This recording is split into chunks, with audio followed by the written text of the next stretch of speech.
At that moment, something inside me snapped. For the sake of the children, for both sets of parents and in-laws, I had been continuing my married life with my husband, thinking like that, but I realized it was no longer possible. I've had enough. Please divorce me. When I clearly spoke those words, my husband momentarily showed a surprised expression. However, he quickly returned to his usual disdainful expression, looking down on me as he opened his mouth. Divorce? It's more like a dream come true.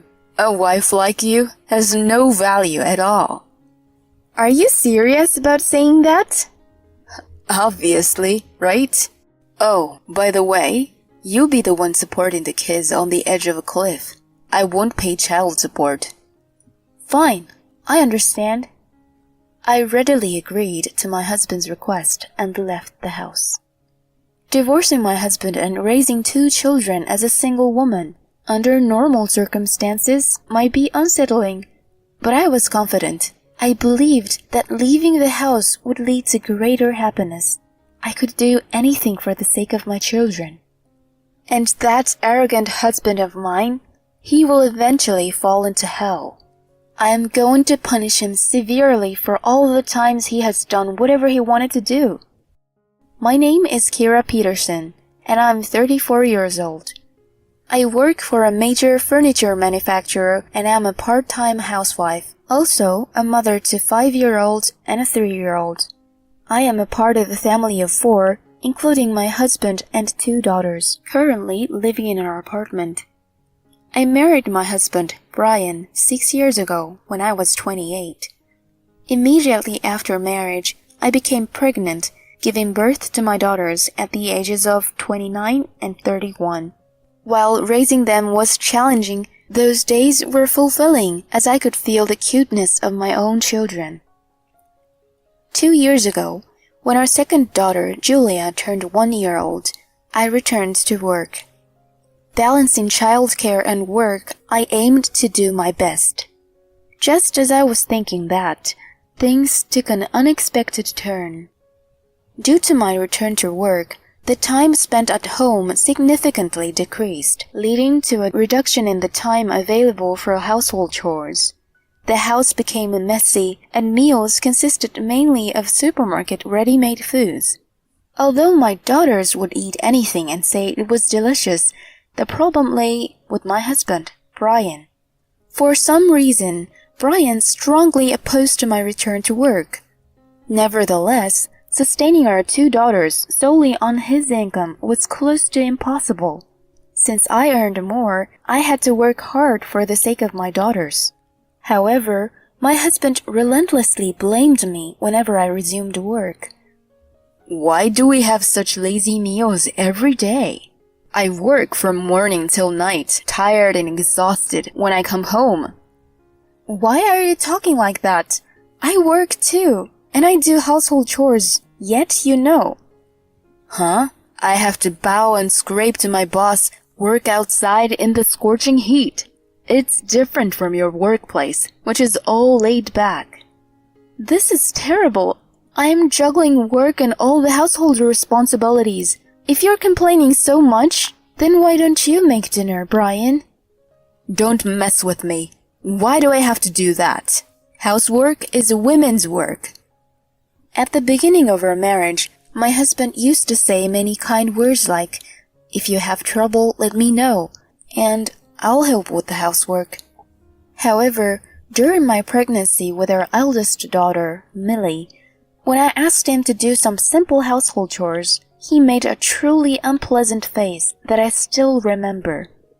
Even when I asked, he never willingly helped out, just grumbling and complaining. In the end, during my pregnancy and right before giving birth, I handled all the household chores. Even after Millie was born, Brian never contributed to childcare. He would return from work, spend time on himself, and sometimes even complained about our daughters crying. Looking back, our relationship might have been strange from that time. Still, I felt blessed to have a child with the person I loved. I thought I was happy, convincing myself of it every day. However, the situation continued to deteriorate. After the birth of our second daughter, Julia, my husband's attitude became progressively worse. When I returned to work, he insisted, "Women should only take care of the house." Despite financial considerations, I pushed through and resumed work, but it further worsened my husband's mood. Lately, even minor issues would lead him to shout in front of the children. "Hey, why is there trash in my room?" "Huh? I vacuumed just 3 days ago." 3 days ago? Do it every day. You're the one who comes home early and lazes around. I am not lazing around. When I come home, I prepare dinner, give the kids bath. I'm really busy. That's because you have poor housekeeping skills, right? Be stricter with yourself. What if the kids became lazy adults like you? Huh? Not only does he shout, but lately he's been looking down on me more. The daughters may not fully understand the meaning of their father's outbursts, but they can sense the tension between their parents. I asked him again and again, if you want to say something, do it when the children aren't there. But he would not listen to me. In the end, I was scolded and belittled every day. I could only try desperately to hold back my tears so as not to worry my daughters. Time passed, and for the past few months, peace prevailed as my husband had continuous overtime commitments. Still, to avoid complaints, I regularly cleaned his room, and during one vacuuming session, I found something under the bed. This receipt. The receipt that fell out was about 2 days old. It indicated 2 customers and a considerable amount spent. Upon researching the restaurant name on my phone, it turned out to be a high-end French restaurant located a bit away from my husband's workplace. Could it be possible for him to go to such a place with just a colleague?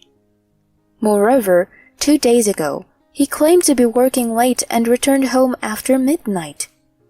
If it's just a casual acquaintance, he could have mentioned it.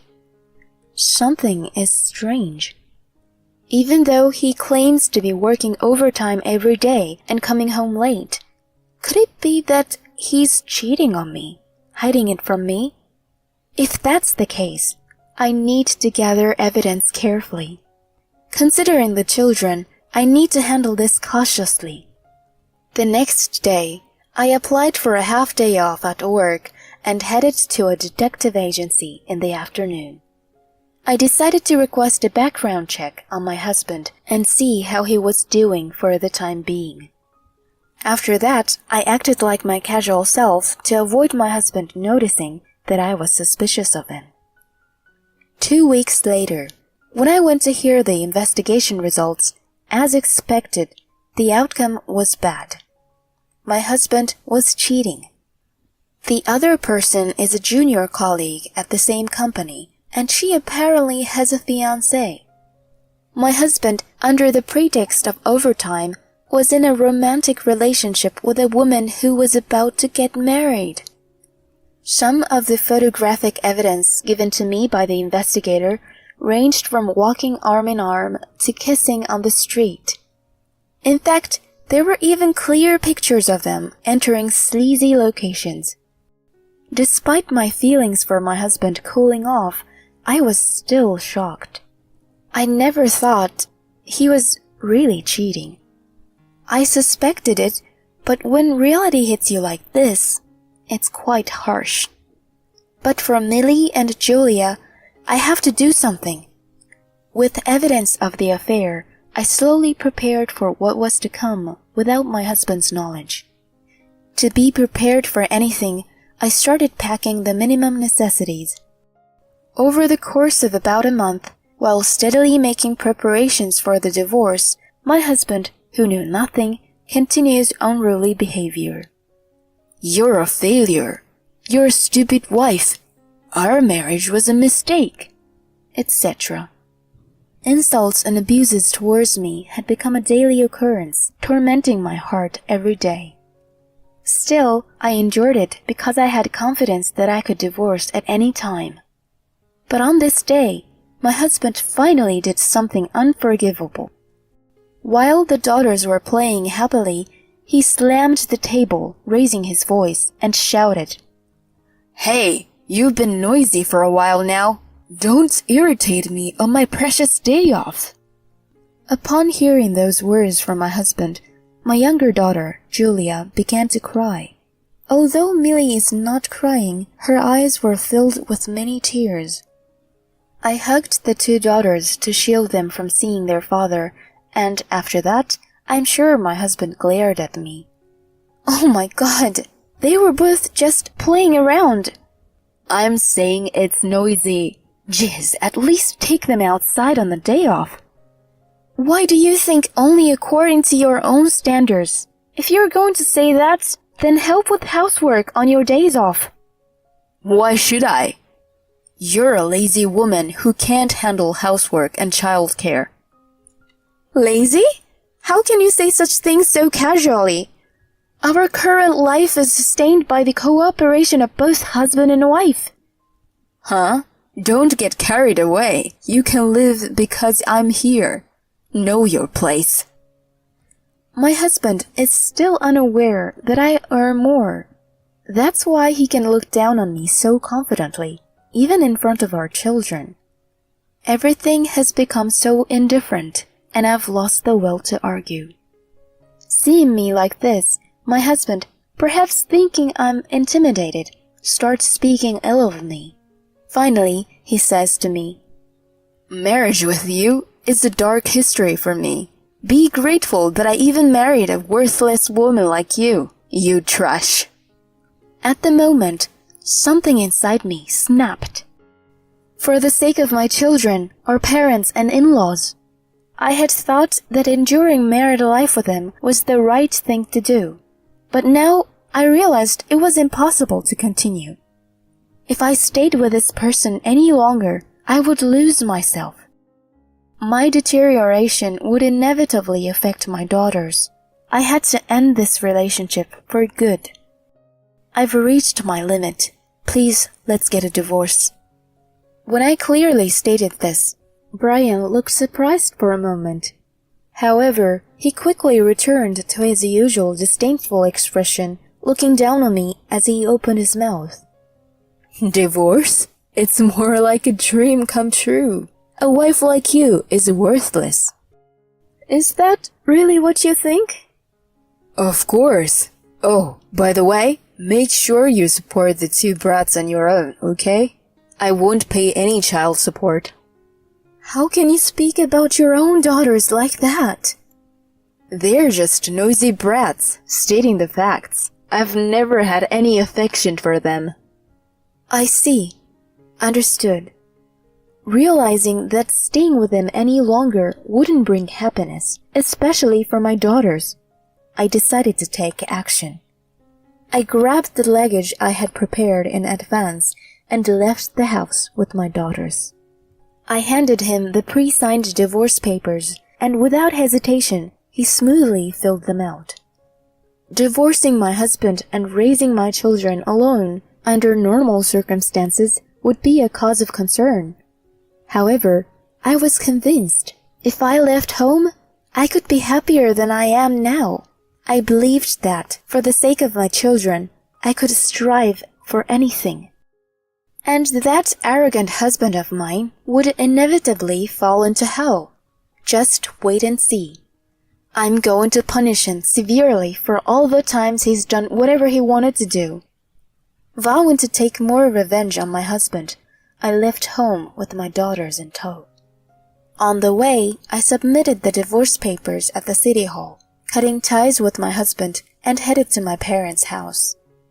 My father and mother were greatly surprised when I returned home with a large suitcase. Hey, what's going on all of a sudden? While my mother put the girls to bed, my father spoke to me. I explained the events with Brian so far in order. In front of my parents, Brian was a good husband, so my father seemed surprised at his true nature. But they soon realized the real meaning of my return to my parents' house. My father looked me straight in the eye and said clearly, "So, I just need to take care of the paperwork." "Yeah, I want you to prepare the documents." "Got it. I'll start on it tomorrow." Actually, the apartment where we as a couple had been living was one of my father's properties. Although it was technically rented under Brian's name, my father had been covering the rent, and we were living there rent-free. However, there was no point in continuing to bear the rent for a man who was neglecting his family due to infidelity. So, I asked my father to officially demand rent payments from my husband. Having gathered evidence for the affair, I decided to claim compensation and child support through a lawyer. With this, I made preparations for the divorce while commuting from my parents' house to work. 2 weeks later, thinking that some action might be happening soon, my phone, as expected, lit up. When I checked the screen, the caller was indeed my ex-husband, Brian. "Yes? Hello?" As I answered the call, Brian seemed flustered as he spoke. Hey, what's going on? I received some weird documents, something about compensation." "Ah, it seems they arrived safely. That's the compensation for your affair, you know." "What? I didn't cheat or anything." "Just so you know, the evidence is already gathered, so there's no escaping from it. And soon you'll receive another set of documents." "Huh? Another set of documents?" "You haven't forgotten, have you? Starting from now, you'll be responsible for paying the rent for that room." "What?" From Brian's reaction, it seemed he hadn't realized it. He asked me with a raised voice, "Wait a minute, rent? The house was given to us by your father." "That's not true, right? My father just lent it to us out of goodwill." So, as long as I stay in this house, I have to pay the rent?" "That's right. I assume you understand, but considering the good location and relatively recent construction, the rent isn't cheap.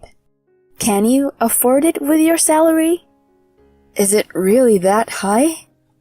Brian, perhaps after checking the market on his phone, lamented in the background.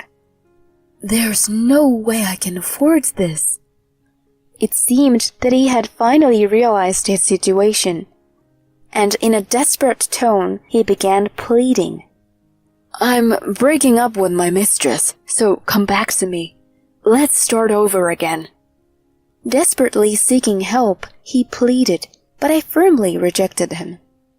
"Start over? Don't be ridiculous. After all the hurt you caused me and our daughters? How dare you say such things? Do you truly understand what you've done? I can't forgive you for neglecting our family more than any affair." Well, I'm sorry. I apologize, so please." "Huh? What value does your apology have now? Regardless of words you say, nothing resonates anymore. I have no intention of restarting anything with you as a couple." We were at least a married couple, a family, right?" "Who said to our daughters, I've never had any affection for them?" I became resolute with those words. "You have no qualifications to be a father. You're also a bad influence on our daughters. Never involve yourself with us again." Emotions exploded, and towards the end, I think my voice trembled. Even so, I decisively hung up the phone. Later, Brian apparently moved out of the apartment and into another. Unfortunately, his relationship was exposed to his mistress's fiancé, and he faced another compensation claim. Ironically, the woman involved in the affair chose to reconcile with her fiancé, not Brian. All that remained for Brian was compensation for two people and child support until our daughters reached adulthood. It's probably a matter of time before his affair is exposed at work. It's almost impossible for him to continue his carefree lifestyle. Even so, I feel no sympathy. I hope he suffers as much as possible from now on. On the other hand, I am happily spending my days with my daughters with the support of my parents at home. The commute takes a bit of time, but there's nothing more reassuring than the support of my parents. My parents greet my daughters with smiles every day. The smiles of my daughters are increasing, and I am convinced that my choice was not wrong. I am grateful to my parents for welcoming us so warmly, and I want to continue pouring lots of love into my daughters in the future.